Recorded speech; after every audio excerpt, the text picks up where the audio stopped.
Assalamualaikum warahmatullahi wabarakatuh. Gimana kabarnya sobat semua? Kita bertemu lagi. Semoga selalu kalian diberi kesehatan baik jasmani maupun rohani oleh Allah Subhanahu wa taala. Di kisah kali ini berjudul Teror Santet. Apa yang ada di bawah ini terjadi berdasarkan kisah nyata tanpa penambahan atau hiperbola dalam ceritanya. Semua tokoh benar-benar ada dan menyaksikan kejadian yang terjadi. Namun nama tokoh disamarkan demi privasi keluarga.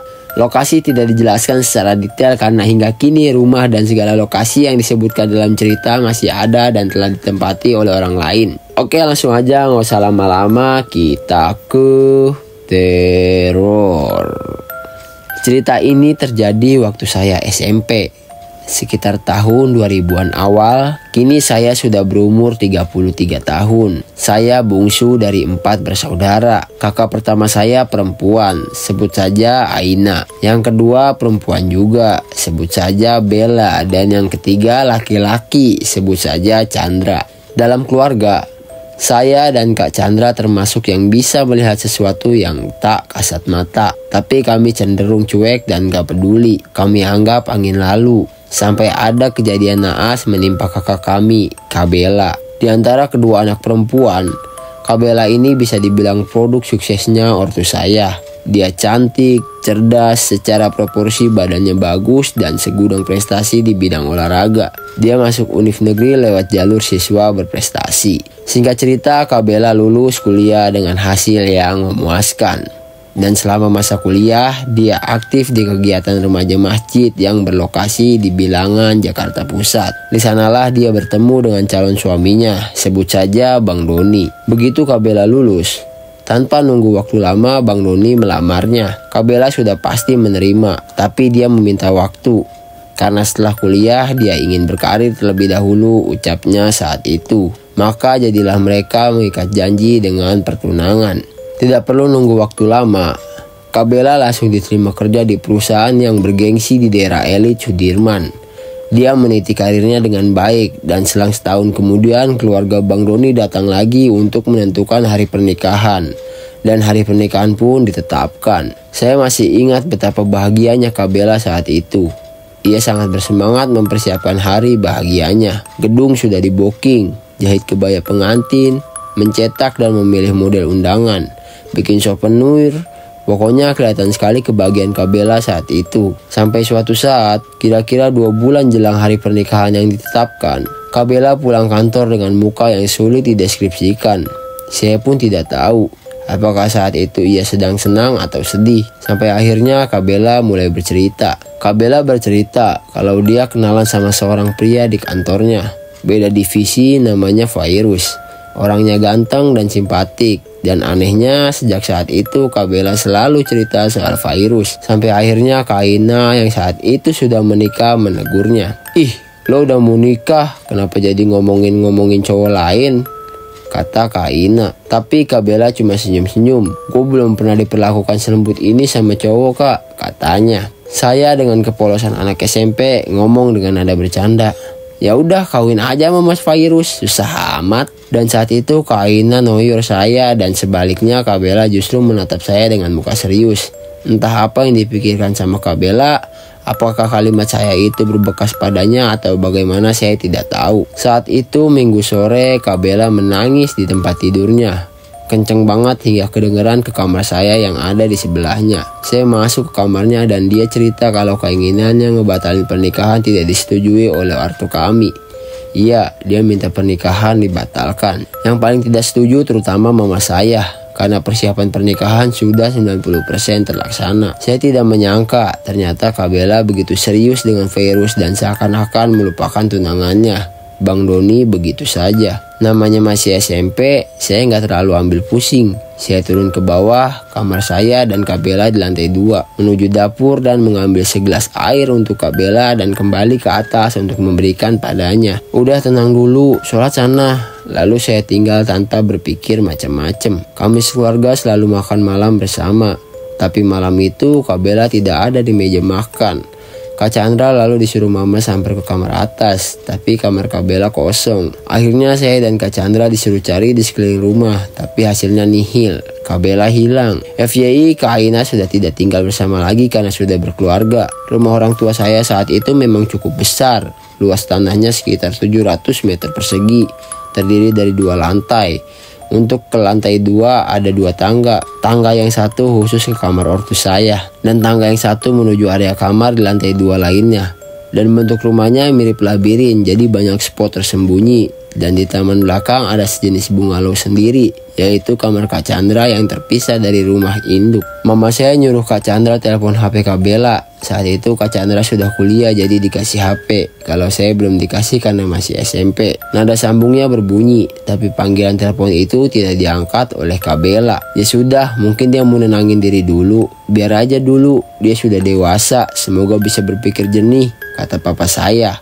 Papa saya tipikal papa yang sangat santai, tenang, dan percaya banget sama anak, sepanjang bukan hal-hal negatif. Tapi mobilnya ada, Pak, kata Kak Chandra sambil nunjukin kunci mobil yang biasa dipakai Kak Bella. Ya mungkin keluar sebentar cari angin, kata papa saya sambil meremas halus pundak mama saya.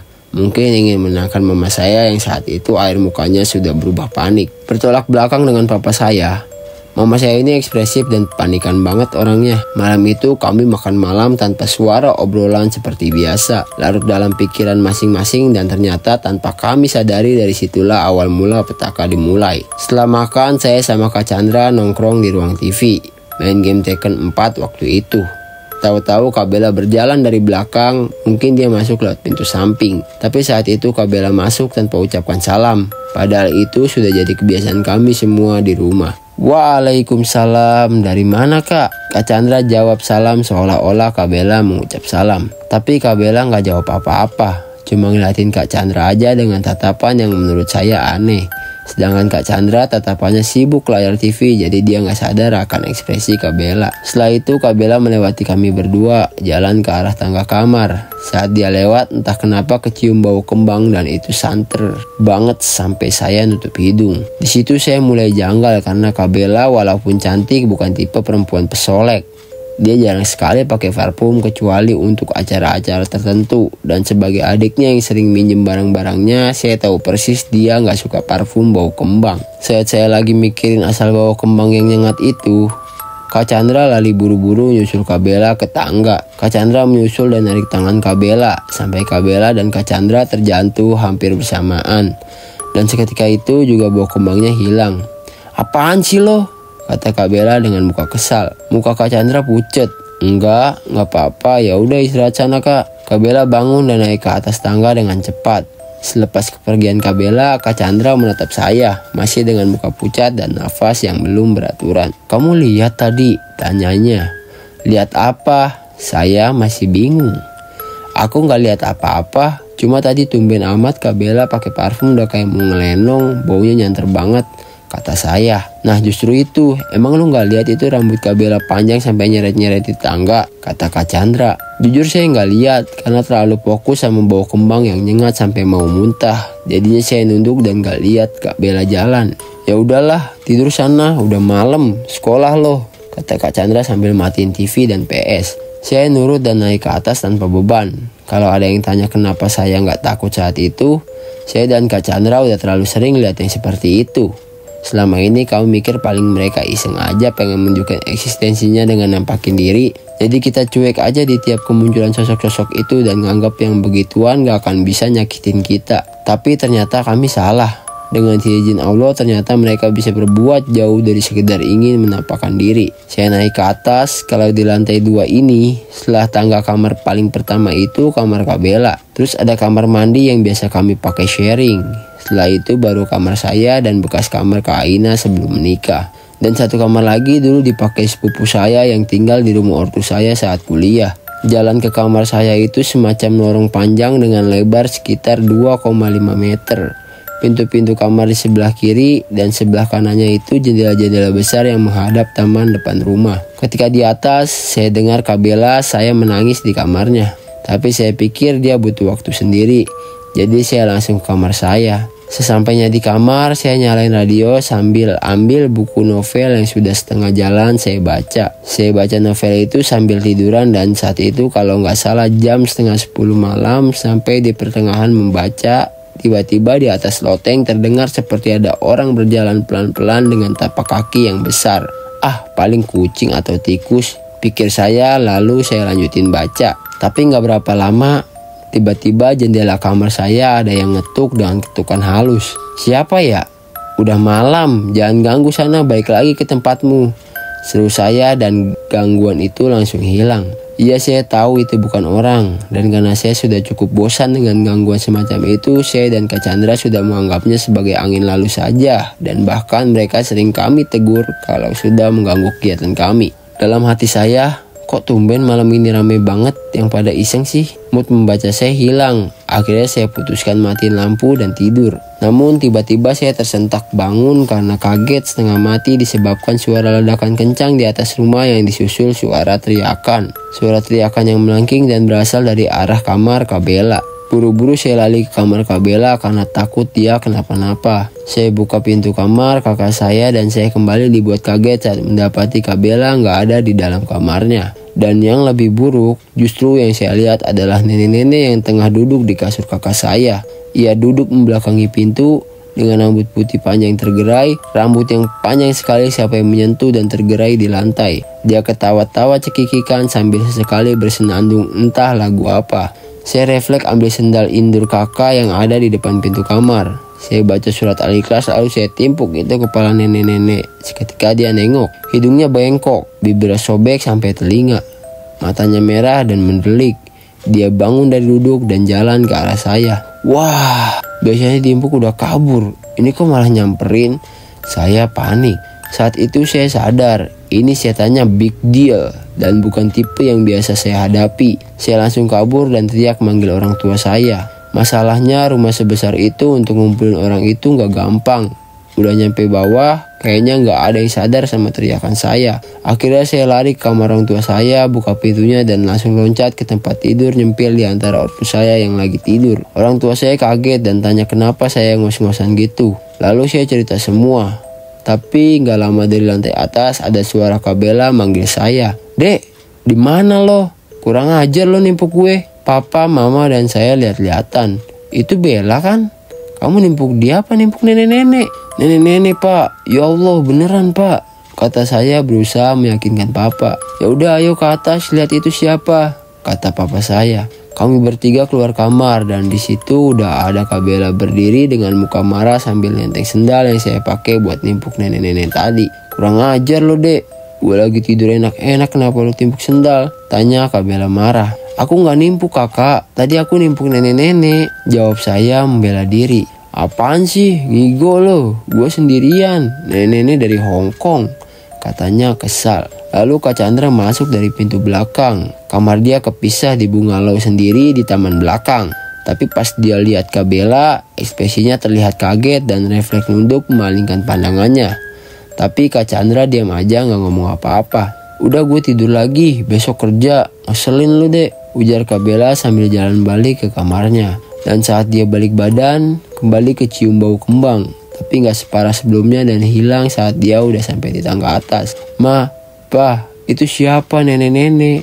Kata Kak Chandra bicara pasca Kak Bella naik. Nenek-nenek mana? Itu kan Bella, kata mama. Kak Bella apaan? Itu nenek-nenek mah, rambutnya panjang, kata Kak Chandra bersikuku. Mama dan papa saling melihat satu sama lain. Apa yang Kak Chandra ucapkan persis dengan apa yang saya sebelumnya bilang. Dan kedua orang tua kami tahu bahwa kedua anaknya ini mampu melihat hal seperti itu. Papa lantas naik ke atas dan segera menyusul Kak Bella ke kamarnya. Ketika sampai di kamar Kak Bella, Papa mendapati Kak Bella sudah tidur di atas kasurnya. Tapi entah gimana dan dari mana, di lantai kamar Kak Bella ada banyak rambut putih panjang yang rontok dan berserakan. Melihat banyaknya rambut putih panjang yang pastinya bukan milik Kak Bella, Papa langsung ambil wudhu. Beliau sholat dan dilanjutkan mengaji di kamar Kak Bella. Berisik! Teriak Kak Bella saat dengar papa saya mengaji. Tapi teriakannya suara berbeda, bukan suara Kak Bella. Jauh banget dari suara Kak Bella yang halus. Ini suaranya serak dan berat. Papa tidak menggubris bentakan itu. Beliau tetap melanjutkan mengaji ditemani sama mama saya. Sementara saya disuruh lanjut tidur bareng Kak Chandra tapi di kamar Kak Chandra. Namun saya nggak mau karena kamar Kak Chandra bau rokok dan memilih di kamar sendiri. Sebelum tidur saya lihat jam sudah pukul 3 dini hari. Saya masih dengar suara ngaji papa dan mama saya, diselingi suara ketawa berat dan serak yang saya tidak kenali berasal dari mana. Suara itu terus tertawa sambil sesekali bilang, "Gak mempan, gak mempan." Saya sendiri mulai membaca ayat-ayat Al-Quran yang saya hafal sambil pejamin mata. Hal yang saya harapkan saat ini adalah saya bisa tertidur, itu saja. Tapi suara tawa di sela suara ngaji itu benar-benar bikin saya gak bisa tidur. Akhirnya tawa itu reda saat azan subuh berkumandang dan saya mulai terlelap. Saat setengah terlelap, mama saya bangunin saya. "Salat dulu dek, nanti lanjut tidur lagi. Tidur kamar mama aja sana. Hari ini kamu izin sekolah aja dulu, belum tidur kan?" ujar mama dengan muka lelah. Saya mengangguk dan menuruti perintah mama. Setelah sholat, saya mengintip ke kamar Kabela. Terlihat papa sedang mengusap-ngusap kepala Kabela yang sedang tertidur sambil mulutnya masih membaca ayat-ayat suci Al-Quran. Papa menyadari kehadiran saya, lalu beliau menyuruh saya pergi dengan kode tangan. Lalu berkata, "Kak Chandra suruh sini ya." Saya mengangguk dan menutup pintu lalu segera memanggil Kak Chandra. Kak, dipanggil papa suruh kamar Kabela." Saya ketuk kamar Kak Chandra yang terkunci. Tak lama Kak Chandra keluar dan sekalian bertanya, "Dek, semalam dengar suara meledak gak?" "Denger kak, kenceng banget di atas rumah kayaknya," jawab saya. "Ada kiriman kayaknya dek, tapi salah sasaran. Kenanya ke Kabela," ujar Kak Chandra. Ya, sementara dugaan awal kami adalah kiriman, karena papa kami pengusaha bidang angkutan yang cukup sukses. Entah kenapa banyak orang iri dan akal pendek yang suka kasih kiriman aneh-aneh. Tapi kiriman untuk papa selama ini bisa ditangkal karena papa adalah orang yang sangat kuat ibadahnya. Jadi kami belum pernah merasakan dampak yang besar dari kiriman tersebut. Setelah itu Kak Chandra masih dengan sarungnya menuju kamar Kabela dan saya melanjutkan tidur di kamar mama. Siang harinya sekitar jam 11-an saya bangun dan turun ke bawah, pengen mandi. Di bawah ada Mbak Tuti, ART kami, lagi kasih laporan harian ke mama saya. Saya mendekat dan melihat. "Nih Bu, saya udah 3 kali nyapu kamar non Bella. Tiap nyapu rambutnya segini-segini," ujar Mbak Tuti sambil nunjukin buntalan-buntalan rambut sebesar bola softball ke mama saya. Raut muka mama saya ngeri. "Ya udah, buang Mbak. Itu kata bapak tadi udah banyak lagi. Coba kamu sapu lagi." "Aduh Bu, saya takut." Non Bella melototin saya terus. "Kalau bapak sama Mas Chandra ngaji dia ketawa-tawa sambil bilang gak mempan," kata Mbak Tuti ketakutan. "Ya udah Mbak Tuti, saya sapuin sini." Saya nimbrung sambil ambil sapu di tangan Mbak Tuti. "Jangan Non Eva, ini mah tugas saya. Ini saya takut aja sedikit," kata Mbak Tuti sambil ambil sapu dari tangan saya kembali. Lalu dia jalan ke arah tangga kamar saya, tapi terlihat ragu-ragu saat mau naik. "Ya udah saya temenin Mbak," kata saya sambil menepuk punggungnya. Akhirnya Mbak Tuti maju naik dengan langkah ragu. Sampai atas kecium bau bunga yang semerbak sekali, wangi yang sama yang saya cium saat Kabela pulang malam itu. Seketika saya tutup hidung saya karena sangat menyengat. Begitu juga dengan Mbak Tuti. Kami membuka pintu kamar. Di situ Kabela duduk di atas tempat tidur, mengangkat kakinya satu dan menaruhnya di lutut kaki satunya. Sama sekali bukan attitude kakak saya. Sambil melototin papa dan kakak saya yang ngaji di depannya. "Ayo kamu membawa ayat apa?" "Tidak akan mempan," geramnya sambil diselingi tertawa. Saya hanya memandang ke sosok Kabela yang sepertinya sudah bukan dirinya lagi. Ia sudah jadi pribadi yang berbeda, bukan Kabela yang selama ini saya kenal. Mbak Tuti dengan buru-buru langsung menyapu dan saya melihatnya. Benar, ada gumpalan rambut putih yang terkumpul banyak sekali. Begitu Mbak Tuti selesai, kami keluar dari kamar. "Mbak, tungguin saya mandi ya," pinta saya. Lama-lama saya jiper juga sama suasana yang mencekam ini. Selesai saya mandi, kami turun ke bawah. Ternyata di bawah sudah ada ipar saya, suami dari Kak Aina, yaitu Mas Gio. Ternyata semalam Mas Gio dapat tugas dari papa saya untuk jemput guru ngaji dan pembimbing spiritual papa saya yang tinggal di daerah Puncak, Kiai Hasan. Saat itu Kiai Hasan sudah ada di ruang tamu. Saya dan mama saya nemuin Kiai Hasan. Kami menceritakan gimana kejadian semalam. Mulai dari Kabela yang ingin mutusin pertunangan, keberadaannya yang tiba-tiba menghilang, suara ketukan di jendela saya, suara ledakan di atas rumah, sampai saya dan Kak Chandra yang melihat wujud Kabela dalam bentuk berbeda. Pak Kiai Hasan mendengarkan secara seksama. "Oh iya, beliau datang gak sendiri. Beliau datang sama 4 orang muridnya. Setelah mendengarkan cerita kami, beliau minta diantar menemui Kak Bella. Sesampainya di atas, kami bisa mendengar suara ngaji Papa dan Kak Chandra diiringi suara tawa melengking. Tapi kali ini ketawanya macam anak kecil, jauh berbeda dari tawa sebelumnya. Pak Kiai Hasan masuk ke kamar diikuti oleh para muridnya. Menyusul mama saya, lalu saya. Melihat Pak Kiai Hasan, papa saya dan Kak Chandra langsung berdiri dan cium tangan ke Kiai Hasan dan bersalaman dengan para muridnya. "Sudah dengar ceritanya Pak Kiai?" tanya ayah saya. Sudah, astagfirullah, jawab Pak Kiai sambil melihat ke arah Kak Bella. Saat itu penampilan Kak Bella sudah gak karuan. Kak Bella melotot ke arah kami. "Siapa kamu? Mau apa masuk-masuk sini, ha?" tanya Kak Bella menunjuk Pak Kiai dengan suara anak kecil. "Justru saya mau tanya ke kamu, siapa kamu?" Pak Kiai balas bertanya. Hihi, ya kamu gak lihat? Saya Bella dong, jawab Kak Bella ketawa cekikikan sambil memainkan rambut. "Kalau kamu Bella, kamu pasti tahu siapa saya. Jangan main-main kamu. Siapa kamu dan mau apa kamu?"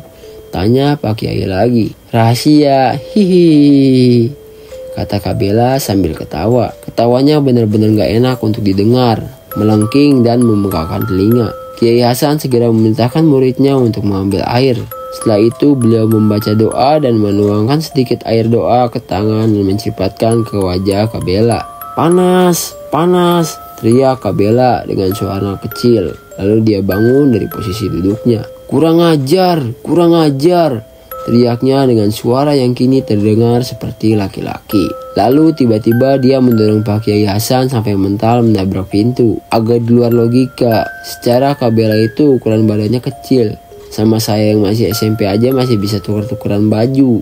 Dan Kiai Hasan itu untuk ukuran laki-laki tinggi besar. Secara logika nggak mungkin Kak Bella sanggup mendorong Kiai Hasan sampai mental melayang ke pintu. Spontan Kak Chandra dan 4 orang murid Kiai Hasan memegangi Kak Bella yang memasang kuda-kuda seperti mau menerjang Kiai Hasan. Saya langsung teriak ke bawah memanggil Mas Gio. Karena saya sudah feeling tenaganya Kak Bella sekarang ada di atas rata-rata tenaga manusia normal. Dan benar saja, 5 orang lelaki dewasa masih gak kuat pegangin 1 orang perempuan berperawakan kecil seperti Kak Bella. Semua mental didorong-dorongin. Kiai Hasan terus memanjatkan doa dan Kak Bella kembali dipegang sama Kak Chandra. Murid-murid Kiai Hasan ditambah bapak saya dan Mas Gio. Namun sudah sedemikian banyaknya, ternyata mereka masih kewalahan dengan berontakan Kak Bella. Syukurlah dengan usaha keras, Kak Bella bisa ditahan dengan posisi badan tidur. Kiai Hasan langsung menekan jempol kaki Kak Bella sambil membaca doa. Sakit, lepas,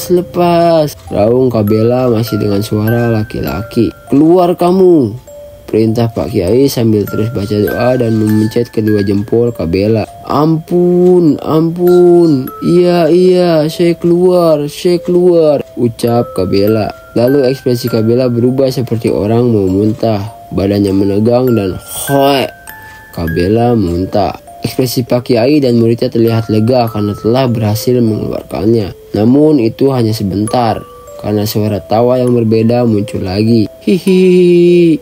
Tiba-tiba Kak Bella cekikikan dengan suara anak kecil. Semua yang ada di ruangan kaget. Ternyata masih ada sosok yang masuk ke dalam tubuh Kak Bella. Dipikir cuma 1 ya.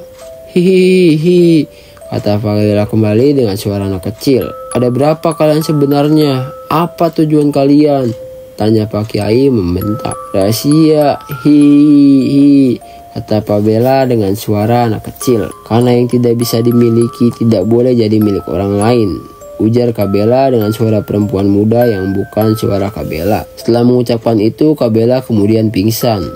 Pak Kiai Hasan meminta Kak Bella untuk dibersihkan, digantikan pakaiannya dan dibaringkan di tempat tidur. Sementara saya dan Mama merapihkan dan membersihkan Kak Bella. Para lelaki keluar dari kamar.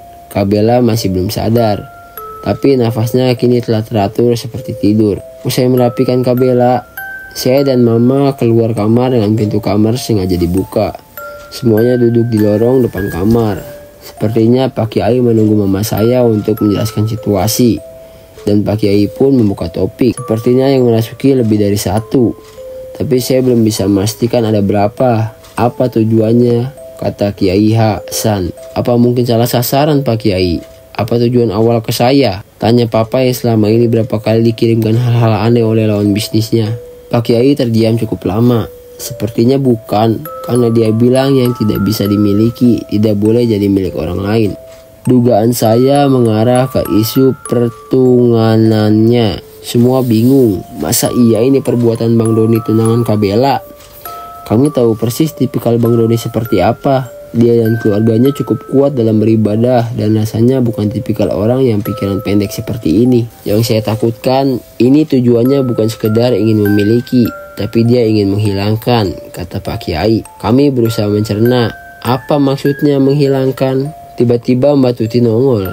Pak, Bu, ada Mas Doni sama orang tuanya datang. Ekspresi papa dan mama saya kaget kenapa mereka datang di situasi seperti ini. Apa jangan-jangan Kak Bella sudah menyampaikan niatnya ke Bang Doni? Oh iya, suruh duduk aja di ruang tamu ya.